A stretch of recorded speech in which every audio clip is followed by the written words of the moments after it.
नमस्ते everyone, Monika astrology में आपका बहुत बहुत स्वागत है। आज हम चर्चा करने जा रहे हैं सिंह लग्न की। देखिए, सिंह लग्न वालों के लिए ये जो अप्रैल का महीना है किस तरह की स्थितियां लेकर आ रहा है और हमें कैसे अपने पूरे ही महीने को प्लान करना है, ये हम आज जानने की कोशिश करेंगे। देखिए, सिंह लग्न जो है, लग्न का स्वामी होता है सूर्य, और जो ये सूर्य है वो शुरू के 15 दिन आपके 8th हाउस यानी कि अष्टम भाव में रहेगा। उसके बाद 15 तारीख के बाद वो आपके नवम भाव में चला जाएगा और उसमें बुध, सूर्य और राहु की एक युति बनती है। तो देखिए, एक तरह से देखा जाए कि केंद्र के ऊपर आपके शुक्र मंगल की एक युति भी दृष्टि संबंध करती है। तो एक तरह से कोई भी नया कार्य अगर शुरू करना चाहते हैं या कोई जॉब के अंदर भी हैं, तो प्रेजेंटेशन के अंदर एक जो कहते हैं ना ब्यूटी, वो उसके अंदर मेंटेन रहेगी। उसका कारण ये है कि शुक्र मंगल की युति की एक लग्न पर दृष्टि होने के कारण आपके कार्य में जो कहते हैं ना जिस प्रकार की खूबसूरती होनी चाहिए उसमें वो होगा। वो प्रेजेंटेशन बहुत पावरफुल रहेगा। और देखिए, कोई जगह पर अगर जॉब के लिए अप्लाई किया है या जॉब में अभी भी मेंटेन्ड अभी कहीं पर हैं, तो मैं ये कहूँगी कि थोड़ा कॉम्प्रोमाइजिंग पोजीशन के साथ भी अगर किसी जगह पर जुड़ना चाहते हैं आप, या कोई पोजीशन पर हैं और वहाँ पर अगर वेल मेंटेन्ड होकर रहना चाहते हैं, तो अभी थोड़ा कॉम्प्रोमाइजिंग सिचुएशन है। क्योंकि लग्नेश अष्टम भाव में जाएगा शुरू के 15 दिन, उसके बाद वो नवम भाव में भले ही भाग्य स्थान में है, फिर भी राहु और बुध के साथ एक युति बना रहा है जो एक ग्रहण दोष भी है। तो काम में कोई वैसे कोई डिस्टर्बेंसेस नहीं है, मगर फिर भी मैं कहूँ कि अपने प्रेजेंटेशन और अपनी तरफ से तुम 100% देने की कोशिश करना। और ये सिचुएशन के अंदर आउटकम यानी कि जो भी रिजल्ट आता है उसके अंदर थोड़ी सी कमी रहती है, तो कॉम्प्रोमाइजिंग पोजीशन ज़रूर रहेगी। तो ये चीज़ आपको ध्यान में रखकर आगे का डिसीजन लेना है। और उसमें एक ही चीज़ कहूँगी कि जो भी फ्लो है उसके साथ जुड़कर अपने काम को ज़्यादा प्रायोरिटी देना। जो काम है उसके अंदर कोई भी प्रकार की कमी नहीं होनी चाहिए। बाकी एकदम से अनएक्सपेक्टेडली बहुत सारा कोई बड़ा ऐसा कोई गेन या चीज़ों के अंदर अनएक्सपेक्टेड रिजल्ट्स एकदम से इस महीने प्राप्त नहीं होंगे आपको। अगर कोई इंटरव्यू में भी जाते हैं तो कॉम्प्रोमाइजिंग पोजीशन के साथ भी अगर आपको वो पोजीशन मिलती है, या बिजनेस के अंदर भी आप हैं, तो पार्टनरशिप है या कोई भी प्रकार के अंदर आपको थोड़ा सा कॉम्प्रोमाइज़ करके भी अपने काम को आगे बढ़ाना चाहिए।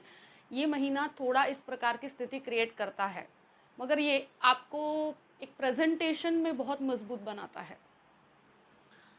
द्वितीय भाव की बात करते हैं। द्वितीय भाव का अधिपति बुध होकर आपके नवम भाव में सूर्य के साथ, देखिए 8 अप्रैल से 24 अप्रैल तक आपके नवम भाव में रहेगा। ये जो स्थिति बनती है कि गुरु भी 13 अप्रैल को चेंज हो जाएगा और वो आपके सप्तम भाव में से निकलकर आपके अष्टम भाव में चला जाएगा स्वगृही पोजीशन में। वो एक दृष्टि आपके दूसरे घर को करता है।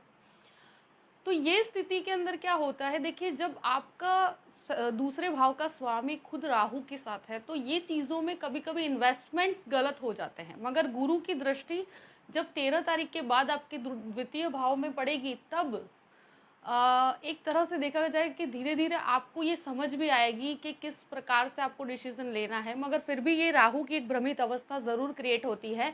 तो इन्वेस्टमेंट करते वक्त किसी के बहकावे में आकर अपनी सेविंग्स को गलत डायरेक्शन मत दीजिएगा। और कोई भी फैमिली मैटर है या घर परिवार की कोई ऐसी स्थिति है, तो उसके अंदर बहुत वाणी के अंदर बहुत ध्यान रखकर चलने की ज़रूरत है। क्योंकि द्वितीय भाव का अधिपति बुध होकर वो राहु के साथ है, तो स्पीच को थोड़ा सा खराब कर देता है। देखिए, गुरु बैलेंस ज़रूर कर देगा ये पोजीशन को, जो कोई ऐसी प्रॉब्लमेटिक सिचुएशन होगी तो। मगर फिर भी मैं कहूँगी कि आप अपनी तरफ से ये चीज़ का ध्यान ज़रूर रखिएगा, क्योंकि वाणी को ये बहुत हद तक गलत डायरेक्शन देता है, उससे वाणी खराब होती है। और स्पीच इश्यूज होने के कारण फैमिली के साथ बहुत रिलेशंस खराब हो जाते हैं। तो इस चीज़ का आपको ध्यान रखना है पूरे ही महीने। तृतीय भाव की बात करते हैं। देखिए, तृतीय भाव में अब केतु आपके 12 अप्रैल से आपके तृतीय भाव में आ रहा है। और ये पहले आपके चतुर्थ भाव में था, अब तृतीय भाव में आएगा। देखिए तृतीय भाव में केतु है और जो भाई बहनों के साथ आपके संबंध है उसमें थोड़ा सा आपको शांति बनाए रखनी पड़ेगी। बाकी तृतीय भाव में केतु टेक्नोलॉजीज के हिसाब से देखा जाए, आपके अंदर कोई भी चीज़ों में अगर आप कोई भी बदलाव करना चाहते हैं, अपने कोई ऐसा डिसीजन है कि जहाँ पर आपको कोई प्रकार का चेंज है या कोई बदलाव है, तो उसके लिए आपके अब धीरे धीरे क्लैरिटी होना शुरू होगी और उसको एक्सेप्ट किया जा सकता है। कोई भी नया अगर कोई पोजीशन प्राप्त होता है, कोई नया इस तरह का नयापन अपने जीवन में आप लाना चाहते हैं, तो ये केतु के कारण स्थान परिवर्तन की संभावनाएं खड़ी होती है। देखिए तृतीय भाव आपके पराक्रम के अंदर वृद्धि करता है। ट्रैवलिंग का कोई काम करते हैं तो उनके लिए स्थिति बहुत अच्छी है। और मुख्य रूप से क्या है कि तृतीय भाव का अधिपति मंगल के साथ है, तो आपकी कोई भी चीज़, कोई भी कार्य के अंदर कोई भी टेक्नोलॉजी, कुछ नयापन और एक प्रेजेंटेबल अप्रोच आपके अंदर खड़ा होगा, तो ये एक बहुत अच्छी बात है। और यही है कि आप अपने पर्सनल रिलेशंस में थोड़ा सा शांति बनाए रखिएगा। चतुर्थ भाव की बात करते हैं। देखिए चतुर्थ भाव का अधिपति मंगल होकर आपके शुरुआत में 7 दिन तक आपके छठे घर में रहेगा, उसके बाद वो आपके सप्तम भाव में चला जाएगा। तो मेरे हिसाब से ये पूरा ही महीना, और गुरु की एक दृष्टि भी आपके चतुर्थ भाव पर पड़ती है, तो जब ऐसी स्थिति क्रिएट होती है तो प्रॉपर्टी मैटर के अंदर बहुत अच्छा है। आप कोई भी प्रॉपर्टी का मैटर है उसमें डिसीजन लेना चाहते हैं, यस आप आगे बढ़ सकते हैं, और ये डिसीजन लेना आपके लिए बहुत अच्छा भी है मेरे हिसाब से। देखिए अगर कोई भी प्रकार का रिनोवेशंस करवाना चाहते हैं, कोई नई व्हीकल्स को अगर आप खरीदना चाहते हैं, तो ये पूरी ही परिस्थिति आपके लिए बहुत फेवरेबल है। आप अपने घर की अंदर रिनोवेशन करवाने में एक कहते हैं ना आर्किटेक्चरल ब्यूटी या इंटीरियर करवाएंगे, इस प्रकार की स्थितियों में आपको इंटरेस्ट भी बढ़ेगा। तो ऐसी स्थितियाँ क्रिएट होती हैं और घर के अंदर कुछ खूबसूरती बढ़ाने की आपकी इच्छा होगी। यस मैं इतना ज़रूर कहूँगी कि माता के साथ आपके थोड़े से संबंधों में छोटे मोटे क्लैशेस हो सकते हैं, ये ऐसी स्थिति क्रिएट होती है, मगर बहुत ज़्यादा डरने वाली बात नहीं है। गुरु की एक दृष्टि के कारण मैं कहूँगी कि आप कोई भी व्हीकल से संबंधित कार्य करते हैं, प्रॉपर्टी के कंस्ट्रक्शन का काम करते हैं, उन सभी के लिए बहुत अच्छी परिस्थिति है। आपको चीज़ों में खूबसूरती लाने की इच्छा होगी और कुछ आपके एक्सपेंसेस भी इस प्रकार के होंगे। अब बात करते हैं पंचम भाव की। देखिए पंचम भाव का अधिपति होता है गुरु, जो आपके शुरू के 10-12 दिन के लिए 12 दिन के लिए आपके 7वें घर में रहेगा और फिर वो आपके अष्टम भाव में चला जाएगा। स्वगृही पोजीशन है। देखिए शुरुआत के 15 दिन की स्थिति कहें तो सूर्य भी गुरु को ज्वाइन करेगा यहाँ पर 3-4 दिनों के लिए। तो ये एक ऐसी स्थिति क्रिएट होती है जो रिसर्च के लिए बहुत अच्छा है। कोई स्टूडेंट्स हैं जो वीज़ा के लिए ट्राई कर रहे हैं और बाहर जाना चाहते हैं फॉर वीज़ा, और कोई भी स्टडीज़ के लिए अगर बाहर जाना चाहते हैं, और लिटरेचर है, कोई भी प्रकार का लॉ का एजुकेशन आप प्राप्त करना चाहते हो, या कह सकते हैं कि फाइनेंस से संबंधित कोई एजुकेशन लेना चाहते हैं, MBA करना चाहते हैं, उन सभी के लिए ये स्थिति बहुत फेवरेबल है और इसमें आपको काफ़ी लाभ है। ये गुरु का एक भ्रमण आपके हर तरह से फॉरेन संबंधित कोई भी स्थिति है उसमें छात्रों को आगे का रास्ता क्लियर करवाता है और रिसर्च के लिए बहुत अच्छा है। कोई भी इन डेप्थ नॉलेज अगर आप प्राप्त करना चाहते हैं तो आपको उसमें ये सपोर्ट करता है। एक तरह से देखा जाए तो ये जो पंचम भाव के अंदर आप कोई भी, मैं कहूँ कि एजुकेशन के लिए तो अच्छा है, रिसर्च के लिए भी बहुत अच्छा है, फाइनेंस के लिए अच्छा है, मगर एक चीज़ मैं ज़रूर कहूँगी कि आप अगर स्टॉक मार्केट के अंदर है तो थोड़ा सा संभल के रहने का समय है। इसमें बहुत ज़्यादा अभी अट्रैक्टिव ऑफर या अट्रैक्टिव चीज़ों के पीछे आपका कोई इन्वेस्टमेंट गलत ना हो, इस चीज़ का आपको थोड़ा सा ध्यान रखना पड़ेगा। बाकी ऐसी कोई डरने वाली बात नहीं है। छठे घर की बात करते हैं। देखिए शनि और मंगल की युति एक बनती है 6th हाउस के अंदर, और मंगल जो है वो आपके लिए 7 अप्रैल को आपके कुंभ राशि में यानी कि आपके 7वें घर में आएगा, तो तब तक ये 6th हाउस में रहेगा। तो 6 दिन 7 दिन का टाइम ऐसा है कि थोड़ा सा मेरे हिसाब से अगर कोई भी लोन लेना चाहते हैं तो थोड़ा संभल के लेना चाहिए। अगर लोन की स्थिति क्रिएट होती है तो उसको थोड़ा आपको कंट्रोलेबल लेना चाहिए, और मेरे हिसाब से अगर लोन्स अवॉइड करें तो ज़्यादा अच्छा है। और शनि मंगल की ये युति जो बनती है उसके बाद मंगल का भ्रमण आपके लिए चेंज हो जाएगा। वैसे कोई बहुत डरने वाली बात नहीं है, मगर कोई आसपास के कोई भी एनवायरनमेंट के अंदर कोई कलीग्स के साथ छोटे मोटे डिस्प्यूट्स ऐसे होता है तो उसको आप अवॉइड कीजिए, क्योंकि वैसे कोई बहुत बड़ी ऐसी सिचुएशन नहीं क्रिएट होती, मगर फिर भी मैं कहूँगी कि ऐसी स्थितियों को अवॉइड कीजिए। और दुश्मन आप पर हावी नहीं हो पाएंगे, मगर इनिशियली आपको जो शुरू के 6-7 दिन का समय है ऐसा डिस्टर्बेंस आपको महसूस हो सकता है। हेल्थ वाइज देखा जाए तो देखिए बहुत ऐसी कोई डरने वाली बात नहीं है। बोन से कनेक्टेड चीज़ें हैं उनके अंदर आपको थोड़ा सा ध्यान रखना चाहिए, बाकी ऐसा कोई बहुत बड़ा हेल्थ इशू नहीं है। लग्न का स्वामी थोड़ा जो नेक्स्ट 15 दिन के बाद की स्थिति क्रिएट होती है तो उसमें राहु के साथ होने के कारण अगर आप कोई हार्ट रिलेटेड प्रॉब्लम्स भी अगर है उसको भी आपको लाइटली नहीं लेना चाहिए। बाकी ओवरऑल देखा जाए तो ऐसे हेल्थ इश्यूज में अभी कोई इतना प्रॉब्लमेटिक सिचुएशन नहीं है।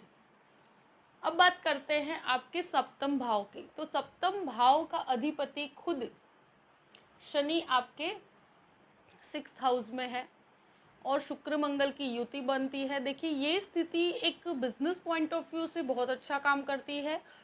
जॉब के अंदर भी नई नई अपॉर्चुनिटीज़ और चीज़ों में काफ़ी नयापन लेकर आती है, नई टेक्नोलॉजीज़। और प्लस देखिए ये चीज़ मैं कहूँगी कि किसी भी अट्रैक्शन में आकर आप कोई भी प्रकार का इन्वेस्टमेंट करते समय थोड़ा सा पार्टनरशिप के अंदर डॉक्यूमेंटेशन को काफ़ी क्लियर रखिएगा। दूसरी चीज़ ये कहूँ कि आप अपने बिजनेस के अंदर भी अपने जैसे लाइफ पार्टनर है या आपकी पत्नी या आपके पति जो हैं उनके साथ बिजनेस के अंदर आपको काफ़ी लाभ हो सकता है। और शुक्र मंगल की ये युति है, अगर आप स्पेशली कोई कंस्ट्रक्शन का बिजनेस करते हैं या कोई आईटी प्रोफेशन में है या इस तरह की स्थितियों में है तो आपके लिए बहुत अच्छा है। फूड बिजनेस वालों के लिए बहुत अच्छी स्थिति है ये, और काफ़ी अच्छी चीज़ों के अंदर आपको इन्वॉल्व करेगा ये। और अगर कोई लव मैरिज की भी स्थिति है तो ये भी इस महीने के अंदर पॉसिबिलिटी है कि आप उसको एक नेक्स्ट लेवल पर ले जाने की कोशिश कर सकते हैं। मगर मैरिज जो है 100% श्योरिटी और उसके अंदर कोई भी प्रकार का आकर्षण के बेस पर डिसीजन मत लीजिएगा। 100% आपको क्लैरिटी हो तो उसको नेक्स्ट लेवल पर ले जा सकते हैं। अब बात करते हैं अष्टम भाव की। तो अष्टम भाव में गुरु स्वगृही पोजीशन में आएगा 13 तारीख के बाद। उस पर शनि की एक दृष्टि, तो एक तरह से रिसर्च में बहुत अच्छा है। इसकी एक दृष्टि 12th हाउस पे भी पड़ती है, तो विदेश के हर कार्य के अंदर और स्पेशली कोई भी चीज़ के अंदर अगर आप बहुत ही इंटरनली अच्छा कुछ रिसर्च करना चाहते हैं, आप इवन एस्ट्रोलॉजी या ज्योतिष में भी इंटरेस्ट रखते हैं उसमें भी, या टैरो रीडिंग के अंदर या कोई भी साधना के अंदर भी इंटरेस्ट रखते हैं तो उसमें काफ़ी अच्छे रिसर्च के अंदर आपको लेकर जाता है। अब 9th हाउस की बात करते हैं। नवम भाव में देखिए सूर्य 15 दिन तक तो आपके अष्टम भाव में रहेगा, जो लग्न का स्वामी है, तो वो कहाँ कहाँ डिसीजन लेते वक्त कभी कभी आपको कॉम्प्रोमाइज़ करने पड़ सकते हैं। मैंने ये पहले ही कहा है कि कॉम्प्रोमाइजिंग पोजीशन के साथ ये पूरा महीना चलने का समय है। हाँ, चीज़ों में नयापन ज़रूर है, आपके पास अपॉर्चुनिटीज़ ज़रूर है, मगर जो रिजल्ट जनरेट होना चाहिए उसमें थोड़ी सी कमी रहेगी, क्योंकि ग्रहण दोष निर्मित होता है। प्लस आपका लग्न का स्वामी 15 दिन तक आपके अष्टम में है, फिर आपके नवम भाव में, भले भाग्य स्थान में है मगर राहु और बुध के साथ है। तो ये स्थिति ऐसी होती है कि जहाँ पर ग्रहण दोष निर्मित होता है, और उस दोष के कारण कभी कभी मैंने देखा है कि चीज़ों में अटकाव आ जाता है। जितना आपको भाग्य का सपोर्ट जितना जल्दी प्राप्त होना चाहिए उतना जल्दी प्राप्त नहीं हो पाता। भले ही सूर्य उच्च का है, मेष राशि में है, मगर राहु के साथ ग्रसित होने के कारण ऐसी स्थितियां क्रिएट होती है। देखिए बहुत ज़्यादा ओवर कॉन्फिडेंस होकर कोई भी डिसीजन लेते हैं तो वहाँ पर किसी की एडवाइस लेकर कार्य कीजिए, क्योंकि ये स्थिति के अंदर मैंने देखा है कि ओवर कॉन्फिडेंस के अंदर भी व्यक्ति को एक भ्रमित अवस्था क्रिएट होती है, तो एडवाइस लेकर काम करना चाहिए जो भी काम करते हैं।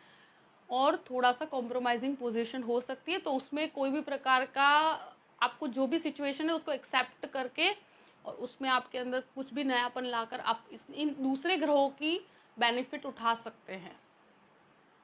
अब बात करते हैं आपके दशम भाव की। देखिए, दशम भाव का अधिपति खुद सप्तम भाव में, और बिजनेस पॉइंट ऑफ व्यू से कार्यस्थल के अंदर बहुत अच्छी अपॉर्चुनिटीज़, काम में नयापन, चीज़ों के अंदर नई टेक्नोलॉजीज़ के अंदर, और प्लस आपके कुछ एक्सपेंसेस और कुछ आप टेक्नोलॉजीज़ के पीछे भी काफ़ी खर्च कर सकते हैं। और मेरे हिसाब से कोई भी कार्य के अंदर बिजनेस पॉइंट ऑफ व्यू से बहुत अच्छा है, जॉब के पॉइंट ऑफ व्यू से भी बहुत अच्छा है मेरे हिसाब से।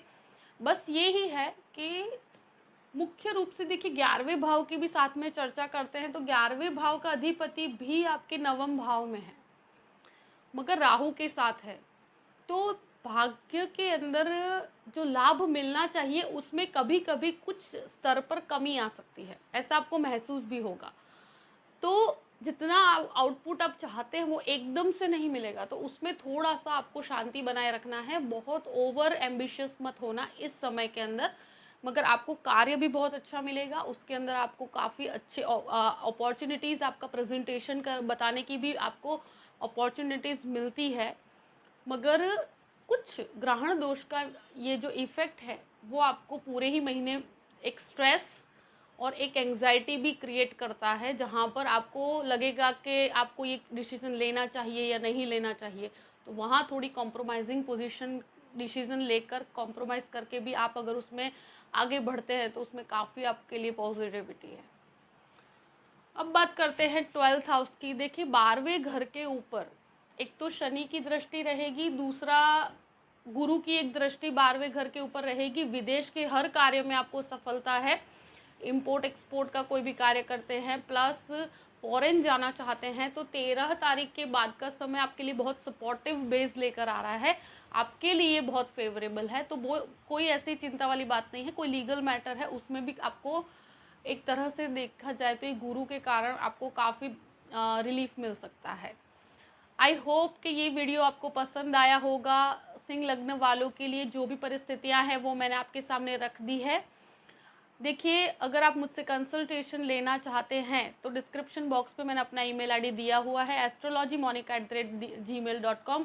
आप उस पर मेल कर सकते हैं। मैं आपको पूरी ही जानकारी प्रदान करूंगी कि मुझसे कैसे कांटेक्ट किया जाए और मुझसे कैसे कंसल्टेशन लिया जाए। देखिए, अगर वीडियो पसंद आए तो लाइक भी कीजिएगा और सब्सक्राइब भी कीजिएगा, और हमेशा हमसे जुड़े रहिएगा। ये पूरे ही महीने की संभावनाओं को ध्यान में रखते हुए अपने महीने को प्लान कीजिए और हमेशा खुश रहिए। Thank you so much. जय श्री कृष्ण।